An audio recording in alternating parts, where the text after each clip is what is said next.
Hi everyone, here is the poem The Wonderful Words, written by Mary O'Neill. The wonderful words.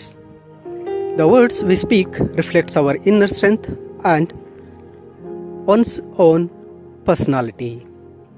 With this introduction, the poet Mary O'Neill expresses how the wonderful words reflects our inner thoughts and ideas through these wonderful words. Wonderful words ಅಂದರೆ ಅದ್ಭುತವಾದ ಪದಗಳು. ನಮ್ಮ ಹೃದಯದಲ್ಲಿ ಅಥವಾ ನಮ್ಮ ಮೆದುಳಲ್ಲಿ ಇರ್ತಕ್ಕಂತಹ ನಮ್ಮ ಆಲೋಚನೆಗಳು, ಭಾವನೆಗಳನ್ನು ವ್ಯಕ್ತಪಡಿಸಬೇಕಾದರೆ ನಮಗೆ ಅದಕ್ಕೊಂದು ಮಾರ್ಗ ಬೇಕಾಗುತ್ತೆ. ಅದುವೇ ವರ್ಡ್ಸ್, ಪದಗಳು. ಹೇಗೆ ನಮ್ಮ ಮನಸ್ಸಿನಲ್ಲಿ ಮೂಡ್ತಕ್ಕಂಥ ಭಾವನೆಗಳು, ಮೆದುಳಲ್ಲಿರ್ತಕ್ಕಂತಹ ಆಲೋಚನೆಗಳು ಪದಗಳ ರೂಪದಲ್ಲಿ ಹೊರಗೆ ಬರದೆ ಹಾಗೆ ಅವು ಸಾಯುತ್ತೆ, ಅದನ್ನು ಹಾಗೆ ಮಾಡಬಾರ್ದು ಅಂತ ಹೇಳಿ through this wonderful words the poet describing how we have to show our ideas and how we have to give the shape to our ideas through the wonderful words he is describing through this poem. ಈ ಪದ್ಯದಲ್ಲಿ ನಮ್ಮ ಆಲೋಚನೆಗಳಿಗೆ ಹೇಗೆ ನಾವು ಪದಗಳನ್ನು ಕೊಟ್ಟು ಅವುಗಳನ್ನು ನಮ್ಮಲ್ಲೇ ಹಿಂಗೆ ಹೋಗದೆ ಬೇರೆಯವರಿಗೆ ಹರಡಬೇಕು ಅಂತಕ್ಕಂಥದ್ದನ್ನು ತುಂಬ ಬ್ಯೂಟಿಫುಲ್ ಆಗಿ ದ ಪೊಯೆಟ್ ಮೇರಿ ಓನಿಯಲ್ ಅವರು ಈ ಪದ್ಯದ ಮುಖಾಂತರ ಹೇಳ್ತಾ ಇದ್ದಾರೆ. Now let us see how the poet describes the wonderful words poem. Let us begin the poem, The Wonderful Words.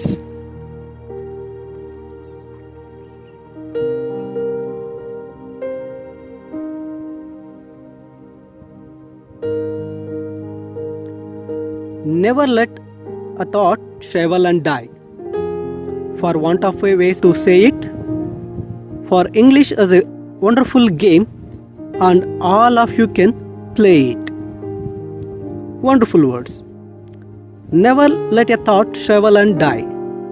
Means the thoughts in your mind, never let it to die and shrivel. Means to waste. For want of a way to say it, to express your thoughts in your mind, you need a language. So, English is a wonderful game and all of you can play it. Give the words to your thoughts and express them. Here English is wonderful game. You can express your thoughts in the form of words by using English language. English language is a communication language throughout the world. So you can express your thoughts and even you can gain a knowledge through English worldwide. ಇಲ್ಲಿ ಕವಿ ಹೇಳ್ತಾ ಇದ್ದಾರೆ, never let a thought shrivel and die. Means ನಿಮ್ಮ ಅಂತರಾಳದಲ್ಲಿರ್ತಕ್ಕಂತಹ ಯಾವುದೇ ಒಂದು ಆಲೋಚನೆಗಳನ್ನು, ಐಡಿಯಾಗಳನ್ನು ಶ್ರೈವಲ್ means waste ಆಗೋದಕ್ಕೆ ಬಿಡಬೇಡಿ, ಅದು ಹಾಗೆ ಹಿಂಗೆ ಹೋಗೋದಕ್ಕೆ ಬಿಡಬೇಡಿ. ಆ್ಯಂಡ್ ಡೈ, ಅದನ್ನು ಸಾಯೋದಕ್ಕೆ ಬಿಡಬೇಡಿ. For want of a way to say it, ಅದನ್ನು ನೀವು ಆಚೆ ಹೇಳಬೇಕಾದ್ರೆ for English is a wonderful game. ಅಲ್ಲಿ ಆ ಒಂದು ನಿಮ್ಮ ಭಾವನೆಗಳನ್ನು ಆಚೆ ಬಿಡಬೇಕಾದ್ರೆ ನಿಮಗೆ ಏನು ಬೇಕು? ಒಂದು ಭಾಷೆ ಬೇಕಾಗಿದೆ, ಅದಕ್ಕೆ ಪದಗಳು ಬೇಕಾಗಿದೆ. English is a wonderful game. English ಅಂತಕ್ಕಂತಹ ಒಂದು ಭಾಷೆ ಏನಾಗಿದೆ, it is a wonderful language to express your thoughts. ನಿಮ್ಮ ಆಲೋಚನೆಗಳು, ನಿಮ್ಮ ಭಾವನೆಗಳು, ಐಡಿಯಾಗಳನ್ನು ಎಕ್ಸ್ಪ್ರೆಸ್ ಮಾಡೋದಕ್ಕೆ ಇಂಗ್ಲಿಷ್ ಅಂತಕ್ಕಂಥದ್ದು ಒಂದು ಒಳ್ಳೆಯ ಭಾಷೆಯಾಗಿದೆ. And all of you can play it. ನೀವೆಲ್ಲರೂ ಸಹ ಅದನ್ನು ಬಳಸಿ ಏನು ಮಾಡ್ಬೋದು? ನಿಮ್ಮ ಭಾವನೆಗಳನ್ನು, ನಿಮ್ಮ ಐಡಿಯಾಗಳನ್ನು ಎಕ್ಸ್ಪ್ರೆಸ್ ಮಾಡಬಹುದು. ಅರ್ಥ ಆಗ್ತದೆ. ಆದರೆ ಇಂಗ್ಲಿಷ್ ಅಂತಲೇ ಅಲ್ಲ, ಯಾವುದೇ ಒಂದು ಭಾಷೆಯನ್ನು ಬಳಸಿ ನಿಮ್ಮ ಮನಸ್ಸಿನಲ್ಲಿರ್ತಕ್ಕಂತಹ, ನಿಮ್ಮ ತಲೆಯಲ್ಲಿರ್ತಕ್ಕಂತಹ ಒಂದು ಐಡಿಯಾಸ್ ಅಥವಾ ಒಂದು ಫೀಲಿಂಗ್ಸನ್ನು ಅಥವಾ ಒಂದು ಥಾಟ್ಸ್, ಆಲೋಚನೆಗಳನ್ನು ಏನು ಮಾಡಬೇಕು? ಅದಕ್ಕೆ ಪದಗಳ ರೂಪವನ್ನು ಕೊಟ್ಟು ಆಚೆ ಬಿಡಬೇಕಾಗುತ್ತೆ. ಅದರಲ್ಲೂ ಇಂಗ್ಲಿಷ್ ಅಂತಕ್ಕಂಥದ್ದು it is a world wide language ಆಗಿರೋದ್ರಿಂದ you can express your thoughts to world wide and even you can gain a knowledge throughout the world by using English language. Here the poet saying that don't ever let your thoughts to die and shrivel. Means ಇಲ್ಲಿ poet ಹೇಳ್ತಾ ಇರ್ತಕ್ಕಂಥದ್ದು ಏನಪ್ಪ ಅಂದ್ರೆ, ನಿಮ್ಮ ಮನಸ್ಸಿನಲ್ಲಿ ಅಥವಾ ನಿಮ್ಮ ತಲೆಯಲ್ಲಿ ಮೂಡ್ತಕ್ಕಂಥ ಯಾವುದೇ ಆಲೋಚನೆ, ಭಾವನೆಗಳನ್ನು ಅದನ್ನು ಹಾಗೆ ಹಿಂಗೋಕೆ ಬಿಡಬೇಡಿ ಅಥವಾ ಅದನ್ನು ಸಾಯೋದಕ್ಕೆ ಬಿಡಬೇಡಿ. ಅದಕ್ಕೆ ಒಂದು ಭಾಷೆಯನ್ನು ಕೊಟ್ಟು ಏನು ಮಾಡಿ, ತುಂಬ ಸುಂದರವಾದ ಪದಗಳ ಮೂಲಕ ಅದನ್ನು ಎಕ್ಸ್ಪ್ರೆಸ್ ಮಾಡಿ ಹೊರಗಡೆ ಬಿಡಿ ಅಂತಕ್ಕಂಥ ಮಾತನ್ನು ಇಲ್ಲಿ ಪೊಯೆಟ್ ಹೇಳ್ತಾ ಇದ್ದಾರೆ. So what we need to do is we have to give words to our thoughts. ನಮ್ಮ ಆಲೋಚನೆಗಳಿಗೆ, ನಮ್ಮ ಭಾವನೆಗಳಿಗೆ ಏನು ಮಾಡಬೇಕು? ಪದಗಳನ್ನು ಕೊಡಬೇಕಾಗತ್ತೆ. The next the poet saying that all that you do is match the words to the brightest thoughts in your head so that they come out clear and true and handsomely groomed and fed. For many of the loveliest things have never had been said. Here the poet is saying that all that you do is match the words to the brightest thoughts in your head. Means whatever the thoughts comes to your mind, you have to do is match the words to your thoughts.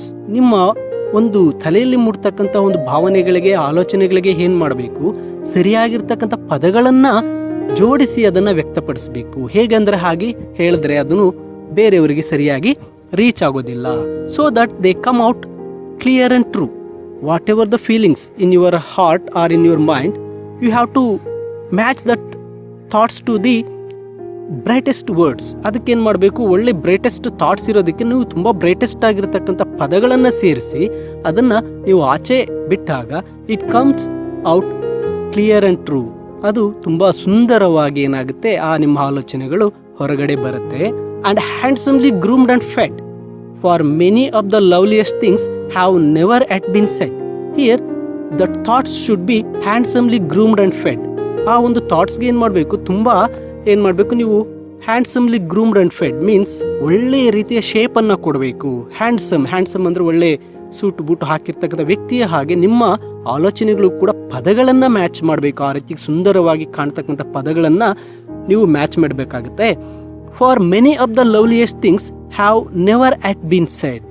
For the many of loveliest things, ನಿಮ್ಮ ಮನಸ್ಸಿನಲ್ಲಿ ತುಂಬ loveliest things thoughts ಇದಾವೆ, but they have never yet been said. ಆದರೆ ಅವುಗಳನ್ನು ಇದುವರೆಗೂ ನೀವು ಆಚೆ ಹೇಳೋಕ್ಕೆ ಆಗಿಲ್ಲ. ನಿಮ್ಮ ಮೈಂಡಲ್ಲಿರ್ತಕ್ಕಂತಹ, ನಿಮ್ಮ ಹಾರ್ಟಲ್ಲಿರ್ತಕ್ಕಂತಹ ತುಂಬ ಅದ್ಭುತವಾದ ಸುಂದರವಾದ ಒಂದು ಮಾತುಗಳಿರುತ್ತೆ ಅಥವಾ ಆಲೋಚನೆಗಳಿರುತ್ತೆ, ಭಾವನೆಗಳಿರುತ್ತೆ.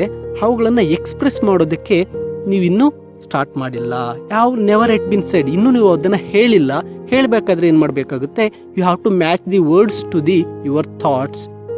Then your brightest thoughts come out very true and clear. ನೀವು ನಿಮ್ಮ ಭಾವನೆಗಳಿಗೆ ಒಳ್ಳೆಯ ಪದಗಳನ್ನು ಮ್ಯಾಚ್ ಮಾಡಿ ಹೊರಗೆ ಬಿಟ್ಟಾಗ ಏನಾಗುತ್ತೆ, ಅವು ತುಂಬ ಸುಂದರವಾದಂತಹ ಸಾಲುಗಳಾಗಿ ಆಚೆ ಬರುತ್ತೆ. So the loveliest things have never yet been said. ನಮ್ಮಲ್ಲಿರ್ತಕ್ಕಂಥ ತುಂಬ ಅದ್ಭುತವಾದಂತಹ ಒಂದು ಐಡಿಯಾಗಳು, ಯೋಚನೆಗಳು, ಭಾವನೆಗಳನ್ನು ನಾವು ಇನ್ನೂ ಎಕ್ಸ್ಪ್ರೆಸ್ ಮಾಡಿಲ್ಲ, ಒಳಗಡೆನೆ ಇಟ್ಕೊಂಡಿದ್ದೀವಿ. We have to match them with the words and we have to let out come out true and clear, and it makes to someone feel our words. Then let us see next what the poet is saying to us.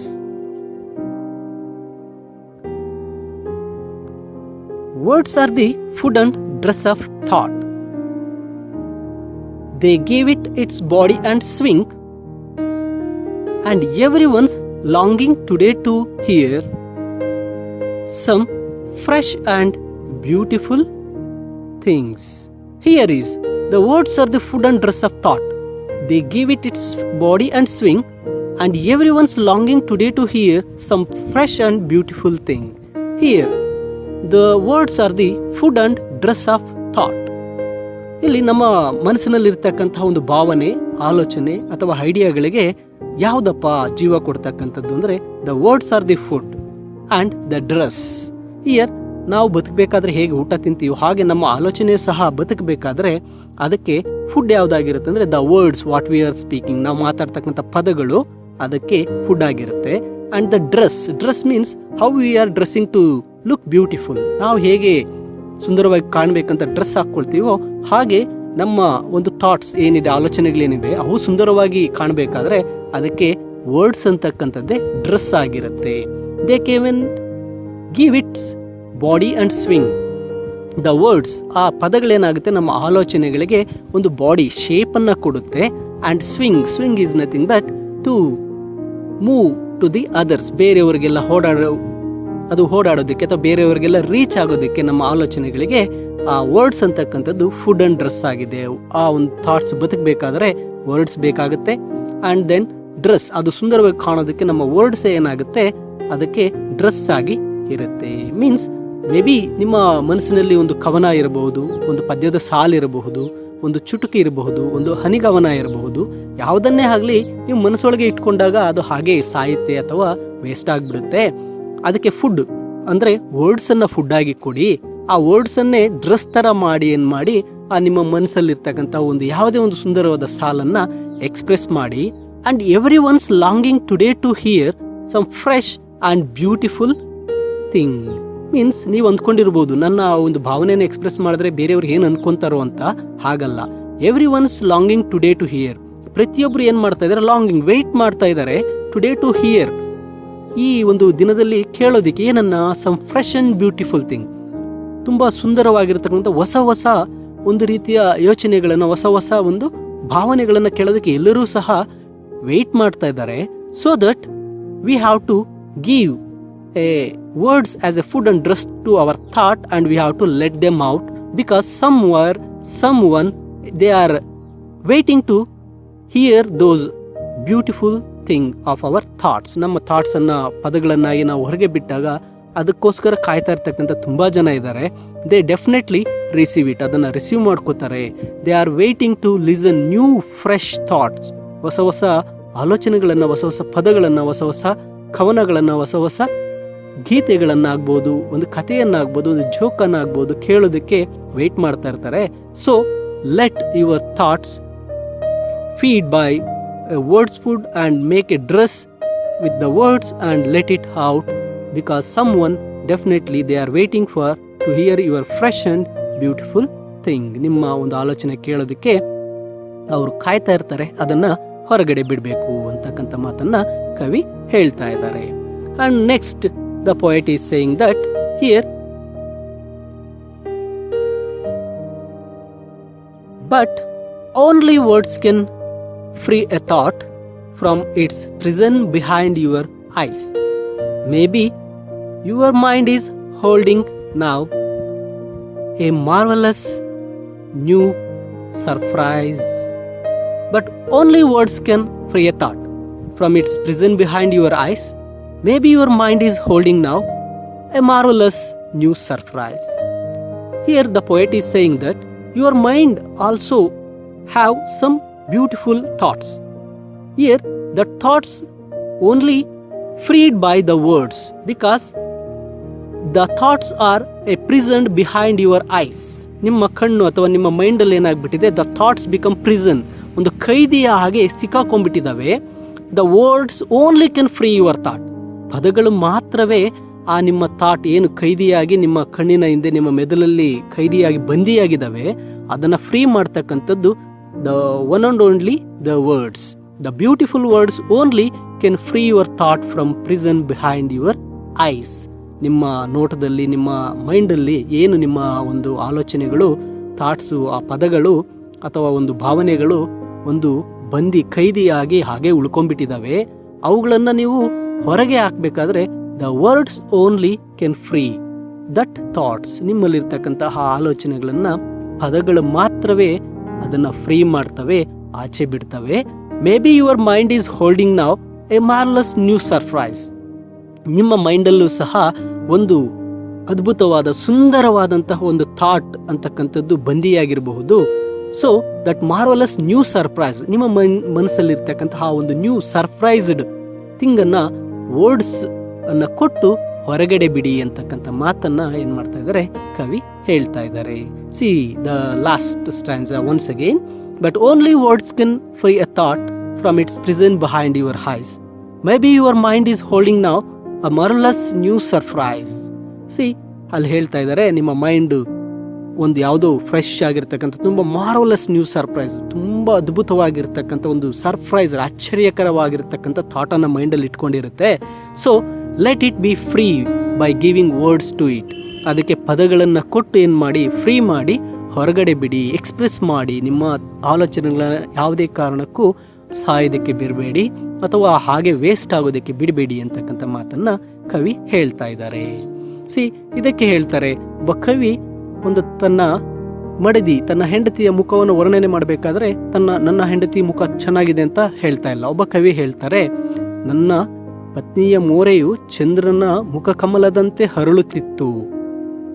ತನ್ನ ಹೆಂಡತಿ ಮುಖ ಚೆನ್ನಾಗಿದೆ ಅಂತ direct ಆಗಿ ಹೇಳ್ಬೋದಾಗಿತ್ತು. But ಆದ್ರೆ ಕವಿ ಆಗಿರ್ತಕ್ಕಂಥವ್ರು ಆ ತನ್ನ ಹೆಂಡತಿಯ ಸುಂದರ ಮುಖವನ್ನ ವರ್ಣನೆ ಮಾಡಕ್ಕೆ ವಾಕ್ಯವನ್ನ ಏನು ಪದಗಳನ್ನ ಜೋಡಿಸ್ತಾನೆ ಅಂದ್ರೆ, ನನ್ನ ಮಡದಿಯ ಮೋರೆಯು ಮುಖವು ಚಂದ್ರನ ಮುಖ ಕಮಲದಂತೆ ಹೊಳೆಯುತ್ತಿತ್ತು. ಚಂದ್ರ ಹುಣ್ಣಿಮೆಯ ದಿವಸ ಹೇಗೆ ಹೊಳೆಯುತ್ತಾನೋ ಆ ರೀತಿ ತನ್ನ ಹೆಂಡತಿಯ ಮುಖ ಹೊಳೆಯುತ್ತಿತ್ತು. ನನ್ನ ಹೆಂಡತಿ ಮುಖ ಚೆನ್ನಾಗಿದೆ ಅಂತ ಹೇಳೋದಕ್ಕೂ ಚಂದ್ರನ ಮುಖ ಕಮಲದಂತೆ ಹೊಳೆಯುತ್ತಿತ್ತು ಅಂತ ಹೇಳೋದಕ್ಕೂ ತುಂಬಾ ಡಿಫ್ರೆನ್ಸ್ ಅನ್ನ ಕಾಣ್ತೀವಿ. ಮೀನ್ಸ್ ಆ ರೀತಿ ನಮ್ಮಲ್ಲಿರ್ತಕ್ಕಂತಹ ಥಾಟ್ಸ್ ಅನ್ನು ಅಷ್ಟೇ ಬ್ಯೂಟಿಫುಲ್ ಆಗಿರ್ತಕ್ಕಂಥ ವರ್ಡ್ಸ್ ಅನ್ನ ಸೇರಿಸಿ ಏನ್ ಮಾಡಬೇಕು, ಅದನ್ನ ಹೊರಗಡೆ ಬಿಡಬೇಕು. Then only it becomes a marvellous new surprise. Your mind has a surprise, let it free. ಅದನ್ನ ಹೊರಗಡೆ ಬಿಡಿ ಅಂತಕ್ಕಂಥ ಮಾತನ್ನ ಕವಿಯಲ್ಲಿ ಮೇರಿ ಓನೆಲ್ ಹೇಳ್ತಾ ಇದ್ದಾರೆ. This is the wonderful words. Now let us sum up again with the summary of this poem. Here the poet says that words are the vehicles of thoughts. Thoughts die if one does not know how to say it mannerly. So one should learn and stock words. To learn this style of expression is also compulsory. The poet says that English is an interesting language, so everybody should read or learn it. Appropriate words are required to express thoughts, but the words must match. Here the poet saying that here the words are the vehicles of our thoughts. ನಮ್ಮಲ್ಲಿರ್ತಕ್ಕಂಥ ಆಲೋಚನೆಗಳಿಗೆ words ಅಂತಕ್ಕಂಥದ್ದೇ ವಾಹನಗಳಾಗುತ್ತೆ. So they can move our thoughts as a words into others. ಬೇರೆಯವರಿಗೆ ನಮ್ಮ thoughts vehicles ವಾಹನಗಳಾಗಿ ಹೋಗೋದಕ್ಕೆ ಆ words ವಾಹನಗಳಾಗಿರುತ್ತೆ. Thoughts die if one does not know how to say it mannerly. ನಮ್ಮಲ್ಲಿರ್ತಕ್ಕಂಥ ಆಲೋಚನೆಗಳು ಅಥವಾ ಒಂದು ಭಾವನೆಗಳು, ನಮ್ಮಲ್ಲಿರ್ತಕ್ಕಂಥ ಕವನಗಳು ಏನೇ ಆಗಿರಲಿ, ಅದನ್ನು ನಿಮಗೆ ಹೇಳಕ್ಕೆ ಗೊತ್ತಿಲ್ಲ ಅಂದ್ರೆ definitely they will die. So one should learn how to stock the words. ಆದ್ರಿಂದ ನಾವು ಪದಗಳನ್ನ ಕಲಿಬೇಕು, ಸುಂದರವಾದ ಪದಗಳನ್ನು ಕಲಿತು ಆ ಪದಗಳ ಜೋಡಣೆ ಮಾಡ್ಕೋಬೇಕಾಗತ್ತೆ. To learn the style of expression is also compulsory. ಆ ಒಂದು ಆಲೋಚನೆಗಳನ್ನ, ಆ ವರ್ಡ್ಸ್ ಅನ್ನ ಸ್ಟಾಕ್ ಮಾಡಿ ಆ ವರ್ಡ್ಸ್ ನ ಮುಖಾಂತರ ಏನ್ ಮಾಡಬೇಕು, ತುಂಬಾ ಸ್ಟೈಲ್ ಆಗಿ ಏನ್ ಮಾಡಬೇಕಾಗುತ್ತೆ, ಅದನ್ನ ಎಕ್ಸ್ಪ್ರೆಸ್ ಮಾಡಬೇಕಾಗುತ್ತೆ. We have to learn it, ಅದನ್ನ ಕಲಿಬೇಕು. The poet says that English is an interesting language, so everybody should read it or learn it. Poet ಹೇಳ್ತಾ ಇದ್ದಾರೆ ಇಂಗ್ಲಿಷ್ ಅಂತಕ್ಕಂಥದ್ದು ಒಂದು ಒಳ್ಳೆಯ ಭಾಷೆಯಾಗಿದೆ ನಮ್ಮ ಥಾಟ್ಸ್ ಅನ್ನೆಲ್ಲ ಎಕ್ಸ್ಪ್ರೆಸ್ ಮಾಡೋದಕ್ಕೆ. Because English is a world wide language. ನಾವು ನಮ್ಮ ಥಾಟ್ಸ್ ಅನ್ನ ಇಡೀ ವರ್ಲ್ಡ್ಗೆ ರೀಚ್ ಮಾಡೋದಕ್ಕೆ ನಾವು ಏನ್ ಮಾಡ್ಬೋದು, we can use A English. Nowadays you know that the networking is very very higher and speed. A social networking ಇದೆ, Facebook ಆಗ್ಬೋದು. Through network you can express your thoughts and circulate the thoughts throughout the world, or you can share your thoughts through the social media. It can reach worldwide. ನೀವೇನ್ ಮಾಡ್ಬೋದು, ಈಗ social ಮೀಡಿಯಾದಲ್ಲಿ ನಿಮ್ಮ thoughts, ನಿಮ್ಮ ಭಾವನೆಗಳು, ಕವನಗಳನ್ನು ಬರೆದು ನೀವು ಮೀಡಿಯಾದಲ್ಲಿ ಬಿಟ್ಟಿದ್ದೀರ ಅಂದ್ರೆ ಇಡೀ ವರ್ಲ್ಡ್ ಅಲ್ಲಿ ಇರ್ತಕ್ಕಂಥ ಯಾರು ಬೇಕಾದರೂ ಸಹ ಅದನ್ನು ಓದಬಹುದು, ಅದಕ್ಕೆ ಮೆಚ್ಚುಗೆಯನ್ನು ಸಹ ಎಕ್ಸ್ಪ್ರೆಸ್ ಮಾಡಬಹುದು. So the English has that power to express your thought throughout the world, or you can learn throughout the world by using English language. ಇಡೀ ಪ್ರಪಂಚದಲ್ಲಿ ಇರ್ತಕ್ಕಂಥ ಒಂದು ಜ್ಞಾನವನ್ನು ನೀವು ಪಡೆಯೋದಕ್ಕೂ ಸಹ ಇಂಗ್ಲಿಷ್ ಅಂತಕ್ಕಂಥದ್ದು ಹೆಲ್ಪ್ ಮಾಡುತ್ತೆ.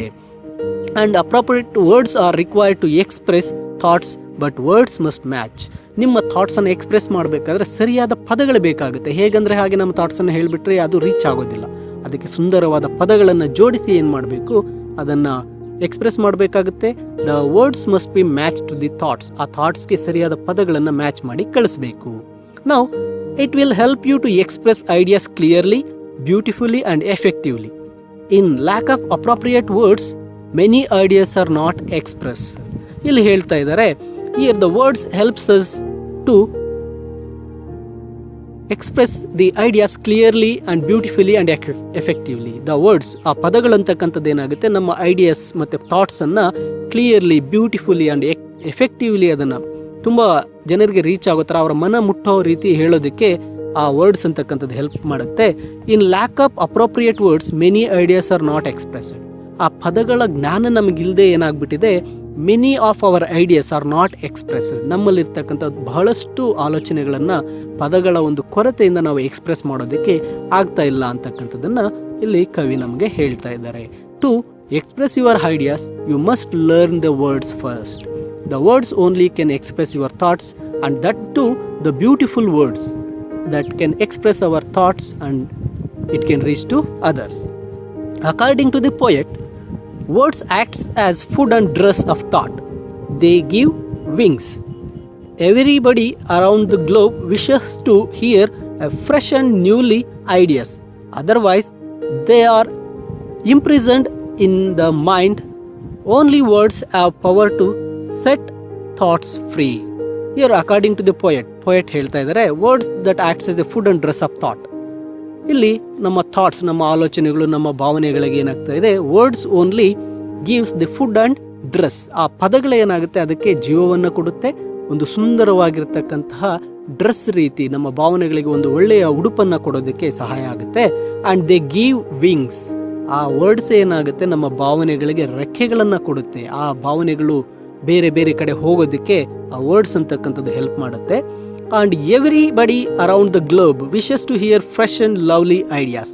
ಇಡೀ ಪ್ರಪಂಚದಲ್ಲಿ ಇರ್ತಕ್ಕಂಥ ಪ್ರತಿಯೊಬ್ಬರು ಏನಾಗ್ತಾ ಇದ್ದಾರೆ, ದೇ ವಿಲ್ ವಿಶ್ ಮೀನ್ಸ್ ಅವರು ಆಸೆ ಪಡ್ತಾ ಇದ್ದಾರೆ, ಟು ಹಿಯರ್ ಕೇಳೋದಕ್ಕೆ ಯಾವುದನ್ನ, ಫ್ರೆಶ್ ಅಂಡ್ ಲವ್ಲಿ ಐಡಿಯಾಸ್, ಹೊಸ ಹೊಸ ಒಂದು ಲವ್ಲಿ ಸುಂದರವಾಗಿರ್ತಕ್ಕಂಥ ಐಡಿಯಾಸ್ ಅಥವಾ ಕವನಗಳು, ಪದ್ಯಗಳು, ಸಾಲುಗಳನ್ನು ಕೇಳೋದಕ್ಕೆ ಎಲ್ಲರೂ ಸಹ ಕಾಯ್ತಾ ಇದ್ದಾರೆ. Here you have to express that lovely ideas through the words. Then otherwise they are imprisoned in the mind. ಅದನ್ನು ನೀವು ಎಕ್ಸ್ಪ್ರೆಸ್ ಮಾಡಲಿಲ್ಲ ಅಂದರೆ ಐಡಿಯಾಸ್ ಅಥವಾ ಥಾಟ್ಸ್ ಅಥವಾ ಈ ಆಲೋಚನೆಗಳು, ಭಾವನೆಗಳು ಏನಾಗುತ್ತೆ, they become imprisoned. Imprisoned means ಬಂದಿ, ಖೈದಿಯಾಗಿ ನಿಮ್ಮ ಮೈಂಡಲ್ಲೇ ಉಳಿದೋಗುತ್ತೆ. Only words have power to set thoughts free. ಆ ಒಂದು ಪದಗಳು ಅಂತ ಏನಿದೆ, ಆ ಪದಗಳಿಗೆ ಮಾತ್ರನೇ have the power to set your thought free. ನಿಮ್ಮ ಮೈಂಡಲ್ಲಿ ಇರ್ತಕ್ಕಂತಹ ಭಾವನೆ, ಆಲೋಚನೆಗಳನ್ನು ಸೆಟ್ ಫ್ರೀ, ಅದನ್ನ ಫ್ರೀ ಮಾಡಿ ಅಥವಾ ಅದನ್ನ ಕೈದಿಯಿಂದ ಹೊರಬಿಟ್ಟು ಬಿಡುಗಡೆಗೊಳಿಸಿ ಎಲ್ಲ ಕಡೆ ರೀಚ್ ಆಗುವಂತೆ ಮಾಡೋದಕ್ಕೆ ವರ್ಡ್ಸ್ಗೆ ಮಾತ್ರ ಆ ಪವರ್ ಇದೆ ಅಂತಕ್ಕಂಥದ್ದನ್ನ ಇಲ್ಲಿ ಕವಿ ಹೇಳ್ತಾ ಇದ್ದಾರೆ. This is the A summary of the poem wonderful words. Now let us see the understanding of the poem. Let us see some questions. Here is the first question. What does the poet ask us not to let die? The poet asks us not to let die the thought. Poet ನಮ್ಮನ್ನ ಯಾವುದನ್ನ ಸಾಯೋದಕ್ಕೆ ಬಿಡಬೇಡಿ ಅಂತ ಹೇಳ್ತಾ ಇದ್ದಾರೆ ಅಂದ್ರೆ, poet asks us to not to let die the thought. ನಮ್ಮ ಮೈಂಡಲ್ಲಿ ಇರ್ತಕ್ಕಂಥ ಆಲೋಚನೆ, ಭಾವನೆಯನ್ನ ಸಾಯೋದಕ್ಕೆ ಬಿಡಬೇಡಿ ಅಂತ ಹೇಳ್ತಾ ಇದ್ದಾರೆ. And second one, English is a game to play. How does the poet justify it? ಇಲ್ಲಿ English is a game to play ಅಂತ ಹೇಳಿದ್ದಾರೆ. How, ಹೇಗೆ ಅಂತಕ್ಕಂಥದ್ದು. See here is. Here English is a language. English language is a communication language throughout the world. Through it, worldwide knowledge can be gained. Means ಆ English game ಅಂತ ಯಾಕೆ ಹೇಳ್ತಾ ಇದ್ದಾರಪ್ಪ ಅಂದ್ರೆ, English language is A communication language throughout the world. ಇಡೀ ಪ್ರಪಂಚದಲ್ಲೆಲ್ಲ ಹೆಚ್ಚು ಜನ ಅರ್ಥ ಮಾಡ್ಕೊಳ್ಳೋ ಕಮ್ಯುನಿಕೇಶನ್ ಭಾಷೆ, ಮಾತಾಡ್ತಕ್ಕಂಥ ಭಾಷೆ ಇಂಗ್ಲಿಷ್ ಆಗಿರೋದ್ರಿಂದ it is a game that you can speak, you can share your ideas to others, or you can gain the world wide knowledge can be gained through this English. ಪ್ರಪಂಚದಲ್ಲಿರ್ತಕ್ಕಂಥ ಎಲ್ಲ ರಾಷ್ಟ್ರಗಳಿಗೆ ಸೇರಿರ್ತಕ್ಕಂಥ ಅದ್ಭುತವಾದ ಜ್ಞಾನವನ್ನು ಪಡೆಯೋದಕ್ಕೆ English ಅಂತಕ್ಕಂಥದ್ದು ಸಹಾಯ ಮಾಡ್ತದೆ ಅಂತ ಹೇಳಿರ್ತಾರೆ. Then the poet speaks about matching words. What should we match the words with? We should match the words to the brightest thoughts in our head. ಇಲ್ಲಿ ಕವಿ ಹೇಳಿದ್ದಾರೆ matching words. What should we match the words? Words ಅನ್ನ matching words ಅಂತ ಹೇಳಿದಾರಲ್ಲ, ಯಾವುದಕ್ಕೆ match ಮಾಡಬೇಕು ಅಂದಾಗ, we should match the words to the brightest thoughts in your head. ನಮ್ಮ ತಲೆಯಲ್ಲಿ ಮೂಡ್ತಕ್ಕಂಥ ಥಾಟ್ಸ್ಗೆ ಏನು ಮಾಡಬೇಕು, ವರ್ಡ್ಸ್ ಅನ್ನ ಮ್ಯಾಚ್ ಮಾಡಬೇಕು. And next, what has never been said yet according to the poet. Here according to the poet, our thoughts has been never yet said. ಕವಿಯ ಪ್ರಕಾರ ನಮ್ಮ ಮನಸ್ಸಿನಲ್ಲಿ ಮೂಡಿರ್ತಕ್ಕಂಥ ಆಲೋಚನೆಗಳು, ಥಾಟ್ಸ್ಗೆ ನಾವು ನೆವರ್ ಎಟ್ ಬೀನ್ ಸೆಡ್, ನಾವು ಇನ್ನೂ ಅದನ್ನ ಹೊರಗಡೆ ಹಾಕಿಲ್ಲ ಅಂತಕ್ಕಂಥದ್ದನ್ನ ಹೇಳ್ತಾರೆ. Now this is the poem the wonderful words. Here I hope you are all enjoyed and understood the poem. Thank you for watching this video.